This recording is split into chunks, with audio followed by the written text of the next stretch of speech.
She's not my sister. She's not my girlfriend. She's not my friend. I don't even know her. I never met her. Ramu जिसे जानते भी नहीं हैं, जिससे रामू मिले भी नहीं हैं, उसी मारिया सुसायराज को लेकर रामू बन गए हैं एक पॉलिटिकल पार्टी के गुस्से का शिकार। क्योंकि नीरज ग्रोवर हत्याकांड की आरोपी मारिया को कोर्ट से क्लीन चिट मिलते ही रामू ने कर दिया था मारिया को अपनी फिल्म में साइन करने का ऐलान। लेकिन तब रामू को शायद इस बात का अंदाजा नहीं था कि ये आग इतनी भड़क जाएगी कि उनके ऑफिस में तोड़फोड़ और प्रोटेस्ट तक पहुंच जाएगी। बीजेपी का जो वार्निंग है मुझे डायरेक्ट मेरे नाम पे मेरे ऑफिस में आया, इसलिए मैं बीजेपी के खिलाफ कंप्लेन करने के लिए आया हूँ। बस रामू पहुंच गए हैं उसी पॉलिटिकल पार्टी के खिलाफ पुलिस कंप्लेंट करने, जिससे उन्हें मिली है धमकी।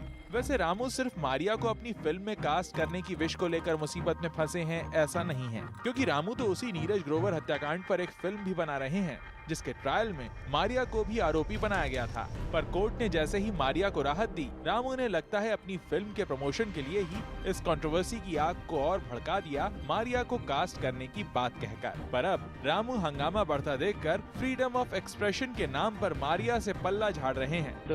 All I know, Maria Susaraj could be a murderer. She could have killed 10 people. I don't know that. I am not in the flat. Neither nobody is there. But if a trial happened and after 3 years, if the judiciary said that she is this, she is that, that not to be respected and everybody saying she's a killer. She's not my sister. She's not my girlfriend. She's not my friend. I don't even know her. I never met her. She wanted to become famous as an actress, but she became famous as a murderess. तो अगर सब कुछ सही गया तो शायद उसका जिंदगी रंगीला हो जाएगी। रंगीला का भी यही स्टोरी है। Some girl want to be an actress, but लेकिन कुछ गलत गया तो not a love story बन गया।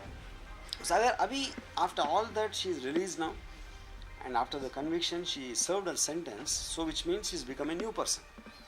So now if I have any role for her, I think she'll suit. I will want to approach her. Ramu अपनी film not a love story के first look launch से पहले ही publicity का लंबा चौड़ा ground तैयार करते नजर आए हैं। फिल्म का फर्स्ट लुक लॉन्च भी उसी दिन रखा गया जिस दिन नीरज ग्रोवर मर्डर केस की हियरिंग थी। इस दिन एक तरफ रामू अपनी फिल्म का फर्स्ट लुक लेकर मीडिया के सामने आए, तो दूसरी तरफ कोर्ट से क्लीन चिट लेकर आ गईं मारिया सुसायराज। और जब भी इन सारे कोइंसिडेंट्स को जोड़कर रामू पर प्रमोशन की आग भड़काने का आरोप लगा है, रामू ने एक्सेप्ट करने में कभी झिझक नहीं दिखाई। कोई भी आदमी का पनिशमेंट होने के बाद बाहर आ गया तो वो फिर he has right to be in normal society. You can't keep penalizing her for the rest of her life because of what you presume that she has done. So all these allegations, whatever they were saying about Ramu insensitive and he's trying to cash on to publicity on this, yes, I am after publicity because as a filmmaker, film making is only publicity. तो फिर रामू जी, ये controversies भी तो उसी का part है। हाँ, political parties के कार्यकर्ताओं का हंगामा जरूर ज्यादती हो गई आपके साथ, लेकिन आप खुद ही तो करते हैं कंट्रोवर्सीज को इनवाइट। जैसे आपने एक कंट्रोवर्सी इनवाइट की अमिताभ बच्चन के लिए सोशल नेटवर्किंग साइट पर अपशब्द लिखकर। अमिताभ बच्चन को मैं personally I'll call him Amit ji, I respect him a lot. उनकी गाली मैं पीछे देता हूँ। क्या कहा? गाली पीछे देते हैं? वाह रामू जी, सामना होने पर राम राम और पीठ पीछे मारा मारा। वाह भाई वाह, मान गए आपको।